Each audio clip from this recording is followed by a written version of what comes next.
तो hello guys, आज का ये फर्स्ट लेक्चर है हिस्ट्री में भारत पर मुस्लिम आक्रमण। भारत पर मुस्लिम आक्रमण के साथ आप लोग देखिए, भारत पर मुस्लिम आक्रमण में एक ही ओर अरब से आक्रमण किए थे और एक ही ओर तुर्क से आक्रमण किए थे। अरब के जो आक्रमण किए थे उसका नेतृत्व मोहम्मद बिन कासिम कर रहे थे और मोहम्मद बिन कासिम ने 712 ईस्वी में सिंध पर विजय पाया था और उसके बाद 713 ईस्वी में मुल्तान पर विजय पाया था। और ये जो राजधानी जो जीता, ये सिंध और मुल्तान जीता, उसकी राजधानी जो है ससरा अल मंसूरा बना दिया।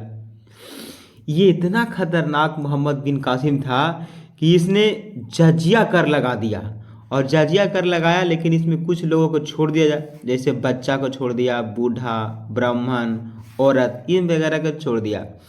लेकिन बाद में इन्हीं के शासन काल में एक शासक आया फिरोज शाह तुगलक, जो हिंदू माँ के गर्भ से पैदा हुआ था। इसीलिए लोग ये समझते थे कि हमेशा ये ससुरा हिंदुओं का साथ देता है। तब ये गुस्सा में आके ये ब्राह्मणों पर भी जज्जा कर लगा दिया, ब्राह्मणों को भी नहीं छोड़ा ये फिरोज शाह तुगलक। इसके बाद अकबर आया तो ये 1564 में ये जज्जा कर को समाप्त कर दिया। लेकिन फिर से औरंगजेब के द्वारा 1679 में जजिया कर जो है से दोबारा लगा दिया गया और अंत में पूरी तरीक़ा से खत्म मोहम्मद शाह रंगीला ने किया। तो एक बार हम लोग इसको रिकॉल करते हैं गाइस, ध्यान दीजिएगा कि भारत पर मुस्लिम आक्रमण जो है से अरब और तुर्क वालों ने किया, जिसका नेतृत्व जो अरब वाले थे उसका नेतृत्व मोहम्मद बिन कासिम कर रहे थे। इन्होंने 712 में सिंध पर विजय पाई थी, 713 में मुल्तान पर विजय पाया था और इसकी राजधानी अल मंसूरा बना दिया। इन्होंने जजिया कर भी लगाया, लेकिन बच्चा, बूढ़ा और ब्राह्मण औरत को छोड़कर। लेकिन इसके बाद जो फिरोज शाह तुगलक आया वो ब्राह्मणों पर भी जजिया कर लगा दिया और अकबर ने इसे समाप्त किया था 1564 में और दोबारा से औरंगजेब ससुरा लगा दिया 1679 में और अंत में पूरी तरीक़ा से खत्म मोहम्मद शाह रंगीला ने किया। आई होप गाइस, आशा करता हूँ कि ये चीज़ें आपको याद हो गए होंगे गाइस। आगे के सेशन हम लोग देख रहे हैं कि भारत पर मुस्लिम आक्रमण कैसे कैसे हुआ। देखिएगा, भारत पर मुस्लिम आक्रमण करने वाला, सफल आक्रमण करने वाला शासक यही था, मोहम्मद बिन कासिम था। इसने 712 में रावण के युद्ध में सिंध के राजा दाहिर को भी पराजित किया था और दाहिर जो था वह चच वंश का था, दाहिर चच वंश का था। इस समय सिंध की राजधानी ब्रह्मणवाद थी। अरबों को सिंध विजय का प्रमाण फारसी ग्रंथ के चचनामा में मिलता है, जिसकी रचना अली अहमद ने की थी। अरबी भाषा में अगर बात किया जाए तो अबू मुहसिर ने किया था। मोहम्मद बिन कासिम ने 713 में मुल्तान को जीत लिया था और बहुत अधिक मात्रा में सोने का भंडार मिला, क्योंकि मुल्तान जो था वो सोने का खादान ही था। ठीक है गाइस, आगे के सेशन का हम लोग देखते हैं,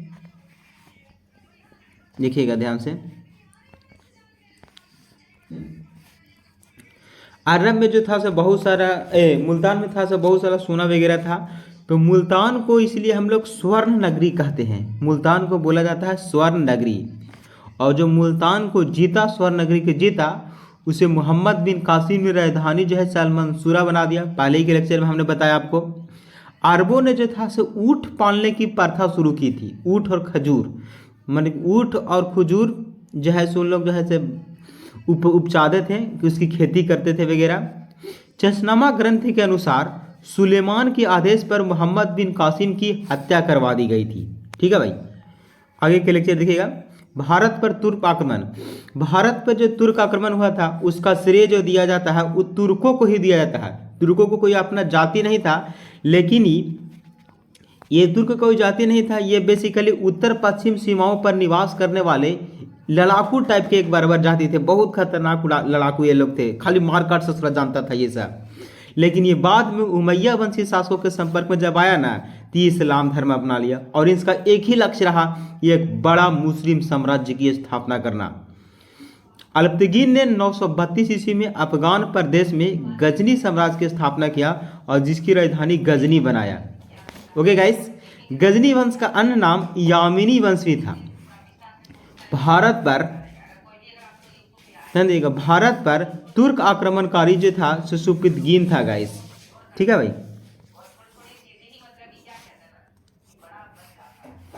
आगे के लेक्चर देखिएगा। सुपीतगीन का जो पूरा नाम था, सुपीतगीन जो था से अल्पतगीन का गुलाम था। बेसिकली सुपीतगीन जो था से अल्पतगीन का गुलाम था, जो बाद में ससुरा दामाद बन गया था, जो बाद में जी बन गया था, दामाद बन गया था। इसने 986 ईस्वी में हिंदी शाही वंश के शासक जयपाल को पेशावर में पराजित कर दिया था। यही कौन? यही सुपीतगीन किया था। और सुपीतगीन अल्पतगीन का गुलाम था, यानी जो बाद में दामाद बना। और यही सुपीतगीन का बेटा हुआ मोहम्मद गजनवी। कौन हुआ? मोहम्मद गजनवी।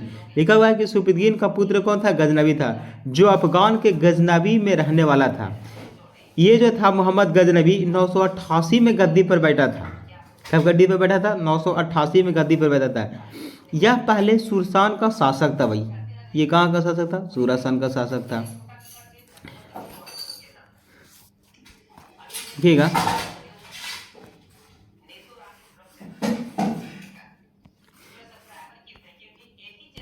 देखिएगा गाइस,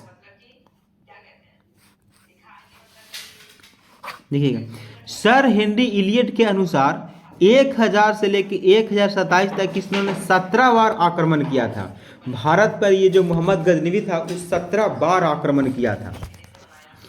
इसने 1001 में पंजाब के हिंदू शाही राजवंश पर आक्रमण किया था, जिसकी राजधानी वहिंद अथवा उहंदपुर थी। इस समय यहाँ का शासक कौन था? जयपाल था। जयपाल एक ऐसा शासक था जो हारने के बाद भी आत्महत्या कर लिया था। ये बहुत शर्मीला टाइप के शासक था गाइस। मोहम्मद गजनवी को बुद्ध सिकन यानी मूर्ति भंजक कहा जाता था। ये मोहम्मद गजनवी था, ज़्यादा मंदिरों को लूट कर मूर्ति वगैरह तोड़ ताड़ देता था।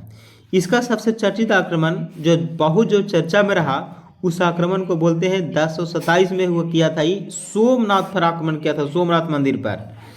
इस समय यहाँ का शासक भीम प्रथम था और इस युद्ध में 50,000 से अधिक लोग मारे गए थे और कुछ लोग और घायल भी हो गए थे। इसने सारे संपत्ति को लूटकर सिंध रेगिस्तान में वापस लौट गया था भाई।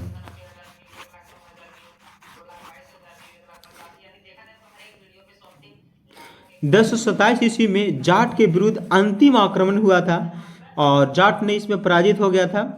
फारूकी, ध्यान दीजिएगा गाइस, ये उतवी ने गजनवी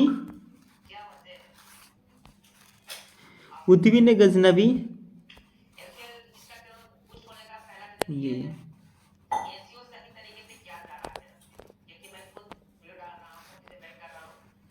उतवी ने किताब उल यामिनी की रचना की थी। उतवी ने गजनवी के आक्रमण को जिहाद की संज्ञा दी थी। फिरदौसी, शहनामा, अलबरूनी, किताब उल हिंद लिखा था। मोहम्मद गौरी जो था। यहीं तक आज के लेक्चर हम रखते हैं गाइस।